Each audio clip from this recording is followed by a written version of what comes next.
खुश आमदीद दोस्तों, आप सबका स्वागत है। मैं हूं डॉक्टर इश्तियाक अहमद। एक दो दिन पहले एक टीवी चैनल की डिस्कशन में मेरे साथ थे जस्टिस मरकंडे कटजू साहब, इंडियन सुप्रीम कोर्ट के फाजिल जज। उनसे मुलाकात करके दिल को बहुत खुशी हुई कि अभी भी हिंदुस्तान में एक आवाज़ है जो नफ़रतों के ख़िलाफ़ है, जो वेस्टर्न पावर्स की मैनिपुलेशन को अपोज करने के मुतल्लिक बिल्कुल वो क्लियर हैं और वो चाहते हैं कि इंडिया, पाकिस्तान, बांग्लादेश जो है वो गुर्बत को ख़त्म करने के लिए रैशनल प्लानिंग के ज़रिए इंडस्ट्री लगाएं, बजाय ये वॉर मटीरियल, डिफेंस मटीरियल पे रिसोर्सेज ज़ाया हों। इंडिया के पास कौन से लेटेस्ट जहाज़ हैं तो पाकिस्तान भी ख़रीदेगा, पाकिस्तान के पास चाइना से क्या आ गया तो इंडिया ख़रीदेगा, जबकि भूख नंग, इलिटरेसी, बैकवर्डनेस अभी भी पूरे सब कॉन्टिनेंट में आम फैली हुई है। हिंदुस्तान में दुनिया की सबसे बड़ी कॉन्सेंट्रेशन है। 234 million people are living under conditions which are on the verge of the poverty line, जो है उसके ऊपर ज़रा है। ये वो कोई 85 मिलियन को तो घर खाना भी दिया जाता है। तो ये एक ग्रेट पावर की निशानी नहीं है। अगर इंडिया ने ग्रेट होना है तो अपने लोगों को भी साथ लाना पड़ेगा। जस्टिस साहब का ख्याल है कि हिंदुस्तान, पाकिस्तान और बांग्लादेश की जो गुर्बत है, इसको ओवरकम करने का तरीका ये है कि हम इस इलाके में इंडस्ट्री लगाएं, अपने लोगों को पढ़ाएं। जैसे चाइना इमर्ज किया है as the second super power in the world, और अब वो तो अमेरिका को पूरी नेक एंड नेक उनकी रेस चल रही है। तो ये सब कॉन्टिनेंट जो है पार्टीशन की वजह से, बजाय जो गुर्बत और बैकवर्डनेस और लैक ऑफ इंडस्ट्रियलाइजेशन उनको टैकल करता, पार्टीशन ने इन दोनों स्टेट्स में झगड़ा पैदा कर दिया। अब यहाँ पे आके ज़रा मेरी बड़ी विद ग्रेट रिस्पेक्ट उनसे ज़रा मेरी ओपिनियन मुख्तलिफ है। वो समझते हैं कि हमें बांग्लादेश, इंडिया और पाकिस्तान के जो एनलाइटेंड लोग हैं, जो ये हिंदू मुस्लिम वाले झगड़े को बिल्कुल एक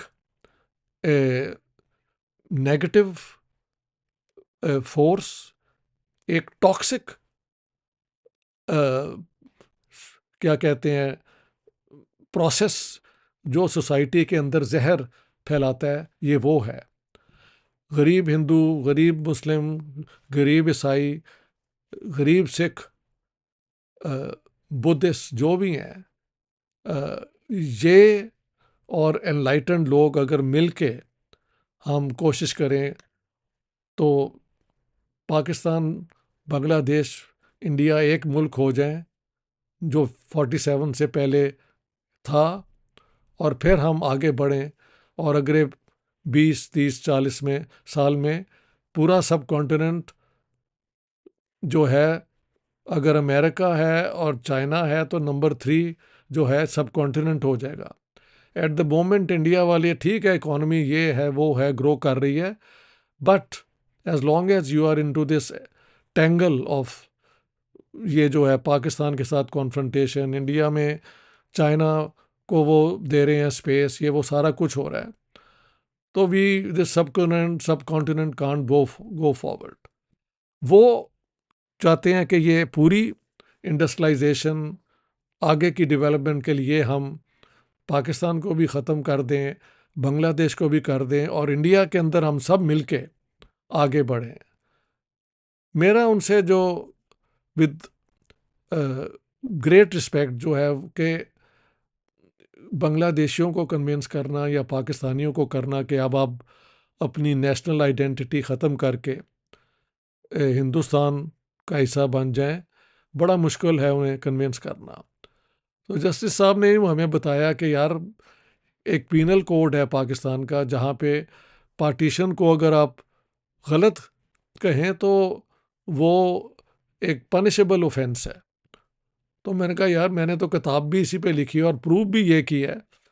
तो यूँ नहीं है कि पाकिस्तान में अगर आप ये इस किस्म की बात करें तो वाकई वो अप्लाई कर देते हैं, लेकिन अगर ये लॉ है तो अगर एक ऐसी मूवमेंट बनती है कि पाकिस्तान ख़त्म हो जाए और इंडिया का हिस्सा हो जाए तो हो सकता है ये स्टेट उसको अप्लाई करना शुरू कर दे। So let us go in two stages, and that is कि बांग्लादेश, इंडिया, पाकिस्तान और ये जो बाकी स्टेट्स हैं सार्क के फ्रेमवर्क में, हम कोशिश करें कि सार्क के फ्रेमवर्क में रहते हुए जो बेस्ड है on the sovereign integrity of all the members, non interference in each others affairs, लेकिन कोऑपरेशन एक प्रॉस्पेरिटी बढ़ाने के लिए हर फील्ड में हो, एजुकेशन में, साइंस में, एग्रीकल्चर में, हाँ जी, इंडस्ट्रियलाइजेशन में, और एक दूसरे से हम सीखें, एक दूसरे के साथ आना जाना करें ताकि सब कॉन्टिनेंट वाकई अपने जो एक अकबर ने स्टेट बनाई थी, और माफ़ करना अगर आपको बुरा भी लगे तो औरंगज़ेब के दौर में भी इंडिया यूनाइटेड रहा, और अगर रूलर मुसलमान था तो जनरल जो थे वो ये राजपूत भी थे हिंदुओं के, जो था इकोनॉमिक ये रेवेन्यू सिस्टम वो राजा टोडरमल ने बनाया था। ये सारी बातें हकीकत है। ये टू नेशन थ्योरी जिस तरह आप उसे ए हिस्टोरिकल, अनहिस्टोरिकल और एक रिएक्शनरी आइडिया भी समझ सकते हैं, जिसने जो यहाँ की लोगों की दोस्तियाँ थीं या उनको तबाह करके जो दुश्मनियों वाली बात थी उनको बुनियाद बना दिया रिलेशनशिप का। तो जस्टिस कटजू जी का जो एक प्रोजेक्ट है उससे मैं सिंपथेटिक हूँ कि यहाँ पे इंडस्ट्रियलाइजेशन हो, यहाँ पे जंग का मौसम जो माहौल है वो ख़त्म हो, हिंदू मुसलमान की कॉन्फ्रंटेशन ख़त्म हो, और यहाँ पे हम मिल के कोऑपरेट करके आगे बढ़ें। कब ये होगा, कौन ये करेगा, ये तो मैं नहीं जानता, लेकिन फ्यूचर इस इलाके का मिल के ही बनेगा। या इनके पास जो ये न्यूक्लियर वेपन है एक दिन ये एक दूसरे के ख़िलाफ़ इस्तेमाल करके तो यहाँ पे सिविलाइजेशन के इतनी पुरानी जो हिस्ट्री है उसका सत्यानाश कर देंगे और millions of people will be killed. So let's hope कि जस्टिस कटजू का जो के ख्वाब है, जो मेरी उमंग है और कई हमारे लोग इसी किस्म के हैं, वो किसी ना किसी तरीके से, किसी ना किसी प्रोसेस से कामयाब हो। अगर ये मुल्क कायम भी रहें तो वो ठीक है, मुल्क बन जाते हैं तो उनके अंदर एक आइडेंटिटी का इशू हो जाता है जैसा यूरोपियन यूनियन में है, तो एक मिडल वे वाला फार्मूला भी हो सकता है। आने वाले वक्त में लोग फिर एक ही हो जाएं तो कोई बड़ी बात नहीं।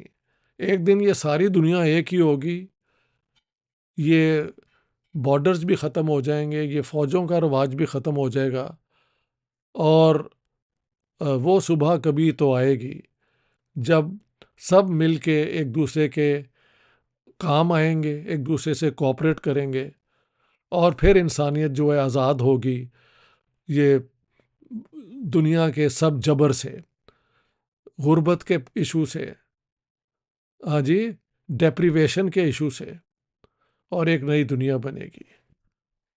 बहुत बहुत शुक्रिया दोस्तों, वंस अगेन। मेरे वीडियो जो हैं वो एक ऑल्टरनेटिव सोच लेके आते हैं।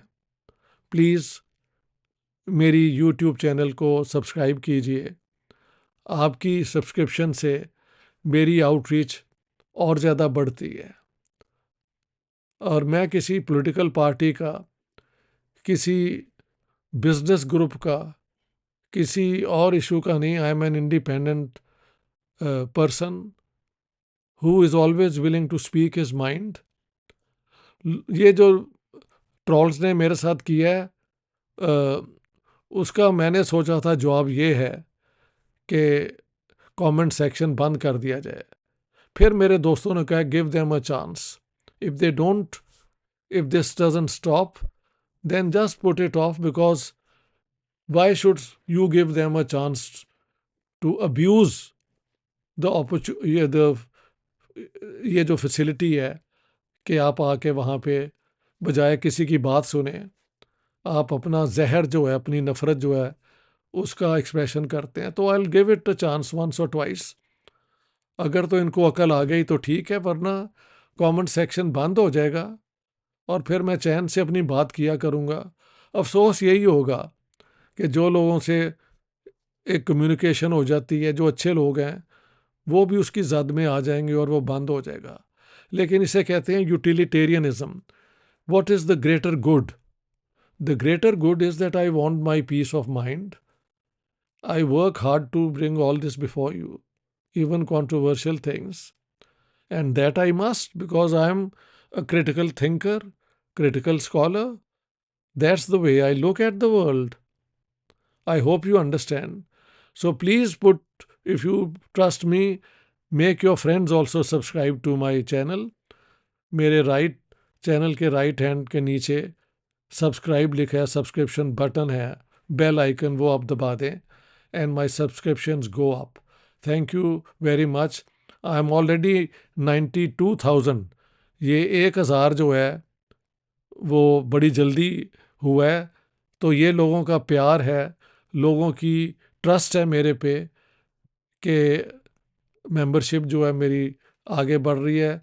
तो बहुत बहुत शुक्रिया दोस्तों आपकी इस मदद का और आपकी इस फेवर का। Thank you so much.